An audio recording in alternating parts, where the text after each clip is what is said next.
Bom, muito obrigado pela vossa presença aqui. Essencialmente é vir cá para averiguar o nível de a intensidade no terreno da violência policial que ocorreu durante o período das manifestações e também algumas famílias pontuais que nós vamos dar algum conforto, vamos fazer uma visita e sobretudo nos distritos. Portanto, vamos incidir mais a nossa ação em alguns distritos como Macanga, como Chiuta. Esses seriam os nossos pontos, mas basicamente é isso. Temos informação, porque nós temos coordenadores a nível da província, distritos, mas é preciso averiguar isso no terreno para ver até que ponto é que os relatórios que a gente tem recebido são verdadeiros ou não e também ter uma apreciação pessoal sobre isso. Mas talvez a parte mais importante é o conforto às famílias, não é? Tanto aqueles que perderam os seus parentes, quanto aqueles também que têm pessoas feridas, têm pessoas detidas, como vocês sabem. Temos mais ou menos cerca de 4 mil pessoas detidas até este momento. E há um outro fator que pouco se fala dele. São pessoas que não estão feridas, são pessoas que não perderam parentes, mas pessoas que ficaram profundamente afetadas psicologicamente. Aquilo que se diz, pessoas traumatizadas e pessoas que, digamos, psicologicamente também que precisam de apoio, não é? Muito apoio psicológico, até alguns casos psiquiátricos, né, devido ao grande choque que levaram durante este período. Então, basicamente, neste momento eu não fui oficialmente convidado para o diálogo. O que eu sei sobre o diálogo é aquilo que os 4 partidos que estão a participar no diálogo tiveram generosidade de vir visitar-me e dar-me um breve relatório sobre isso e pedir-me também algumas opiniões sobre isso. Mas há um documento, há um draft que já existe. Eu ainda não tive acesso a esse draft e também não tenho acesso ao calendário que está estabelecido até a assinatura do acordo. O acordo vai ser assinado. O que posso dizer? Portanto, eu não tenho conhecimento aprofundado sobre isso, não é? O que é que espera deste diálogo, tendo em conta que não faz parte? O que eu esperava deste diálogo é que ele quebre um paradigma que já dura 30 anos.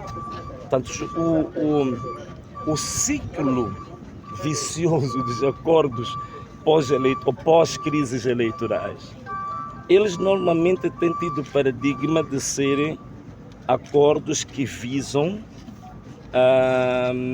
a partilha de lugares nos órgãos colegiais, quer dizer, partilha de lugares na Assembleia da República, partilha de lugares no Conselho de Estado, partilha de lugares, digamos, no Conselho Superior da Magistratura Judicial ou da Comunicação Social. Portanto, esses órgãos colegiais, basicamente, é que têm sido objeto dos acordos que têm sido assinados nos últimos 30 anos.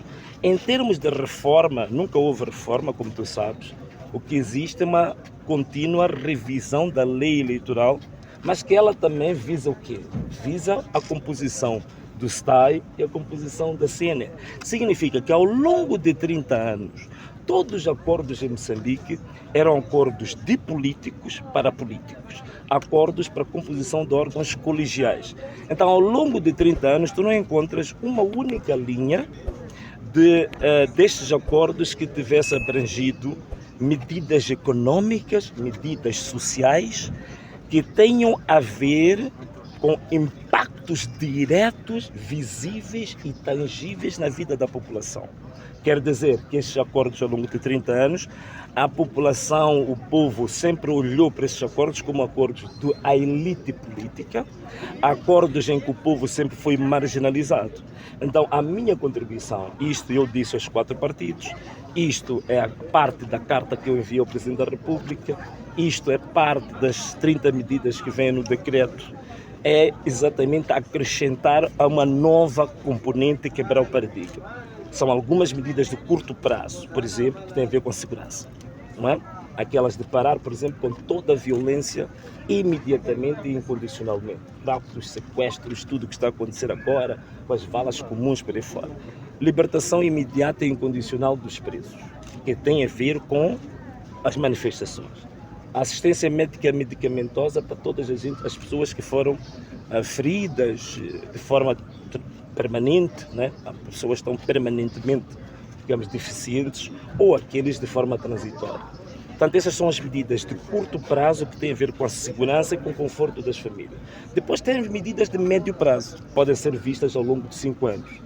Aquela medida que eu já tinha proposto, por exemplo, a construção de 3 milhões de casas em 5 anos, para jovens recém-formados, recém-graduados.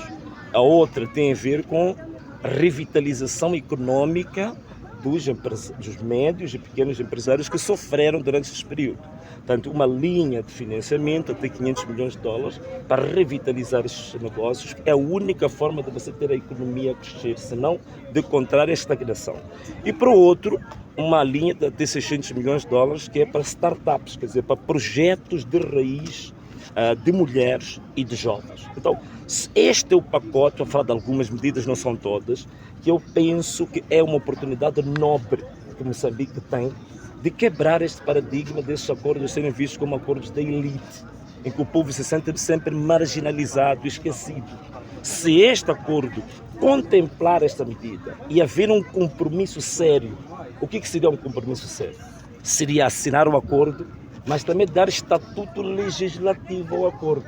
Quer dizer, tem que ir ao Parlamento, deve ser aprovado em forma de uma resolução no Parlamento, depois tem que se constituir uma equipa mista que vai monitorar isto em 5 anos, no mandato, que é diferente do que acontecia antes.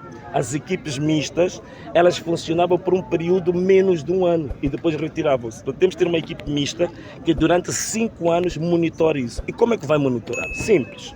Saber se este acordo, este compromisso nacional está refletido no plano quinquenal do governo, se está refletido nos planos econômicos e sociais que vão sendo aprovados todos os anos, se estão refletidos nas estratégias aprovadas em cada setor, em cada ministério. Então a equipe vai fazer isto, vai monitorar isto ao longo de 5 anos.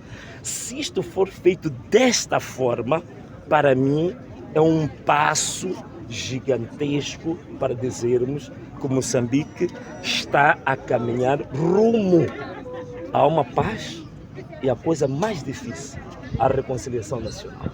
Se isto não for feito, para mim é mais um acordo, é mais um papel, letra morta, é mais areia nos olhos das pessoas, como aconteceu ao longo de 30 anos. E tem que ser feito, é isto que eu estava aqui a falar. Portanto, estas medidas, mas uma das mais importantes tem a ver com segurança. Tem a ver com segurança. Portanto, há medidas de curtíssimo prazo, em menos de 1 mês, tem que acontecer. Cancelamento ou parar é absoluto com todo tipo de violência das autoridades de direito. Estou a falar de quê? Estou a falar da polícia, estou a falar da PGR, estou a falar dos tribunais, porque há vários tipos de violência, não é só dar tiro. Há outro tipo de violência que está a acontecer com a população. Isto aqui é extremamente importante. O amparo tem que se dar às famílias que foram feridas, que perderam os seus parentes.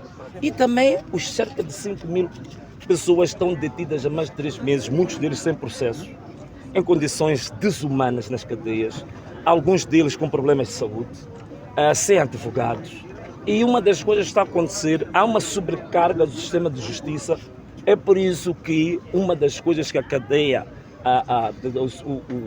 o estabelecimento penitenciário de Maputo tentou fazer, para além das execuções que queriam fazer, também era o alívio do peso logístico que os presos estavam a criar na BO e na cadeia central da Machaba. Portanto, este é um grande problema que nós temos. A questão de segurança, para mim, é paramount, é fundamental, é o primeiro ponto que tem que ser atacado. Depois, há outras medidas que podem ser verificadas em 1 ano e há outras que podem ser monitoradas em 5 anos. E olha, a primeira retirada dos vice-ministros, eu fico satisfeito porque eu há mais de 12 anos estou a falar sobre isso, mas tudo indica que, afinal de contas, a gente tem alunos que a gente nem se apercebe que tem alunos que nunca sentaram numa carteira em frente de nós, mas que aprendem muito conosco. A segunda questão é que, infelizmente, a constituição deste governo é uma constituição que é feita sem uma visão estratégica do que realmente, como é que se constitui o governo. Por exemplo, nós estamos a sair do período chuvoso.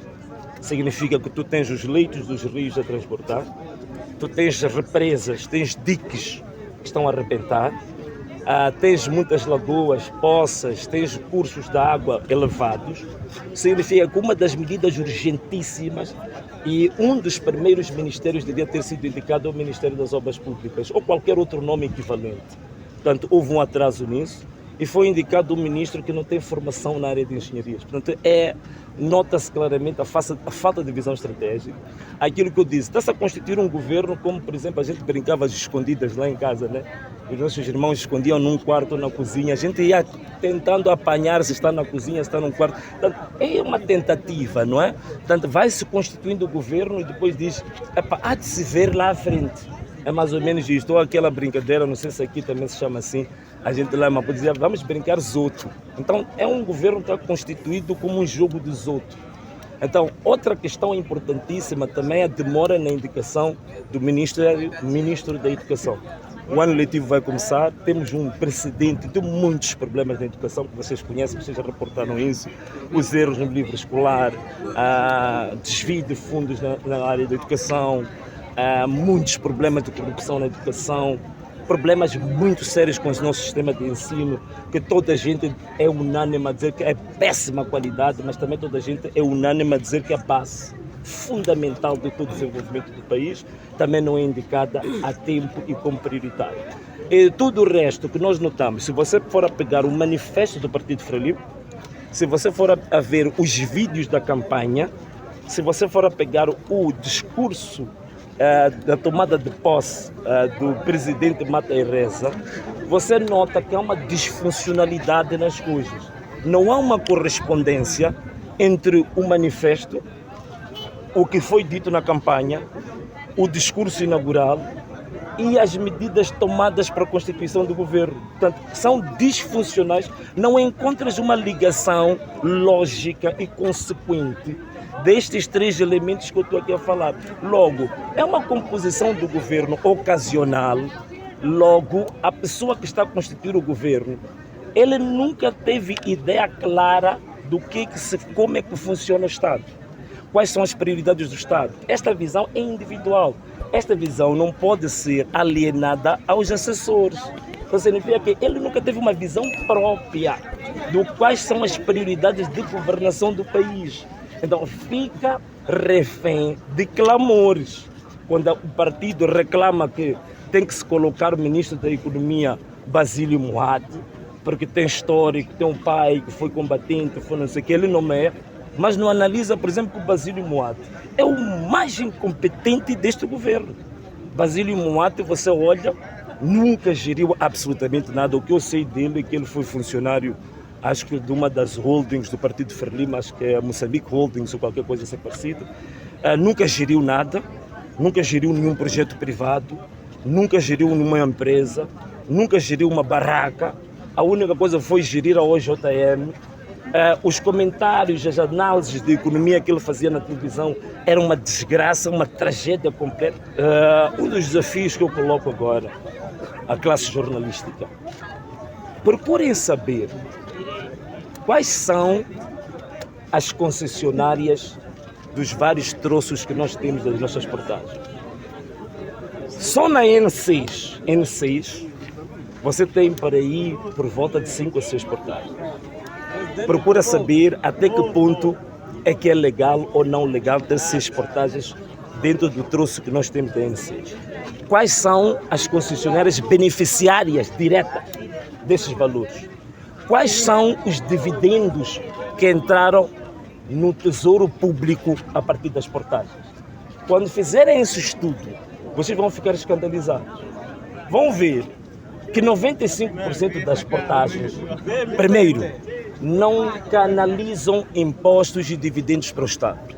2, a constituição da maior parte das portagens é ilegal, é ilegítima, ok? Este é um trabalho que era preciso vocês fazerem para ajudar, porque nós já fizemos isso previamente. Então significa que estamos a pagar em portagens ilegais. São portagens que não têm razão absolutamente. Se for a portagem da TRAC, eu já fiz um programa há anos sobre isso, expliquei que aquela portagem, do ponto de vista financeiro, do ponto de vista legal, aquela portagem já devia ter sido desativada, mas ela continua. Portanto, o que está a acontecer é que o povo está sendo roubado. Então nós não podemos compactuar com roubo contínuo, ilegal e ilegítimo do bolso do povo. É o que são as portagens. É só isso, não tem outra coisa. A reclamação é legítima, não se deve pagar. Não se deve pagar. Aquelas portagens todas não se devem pagar.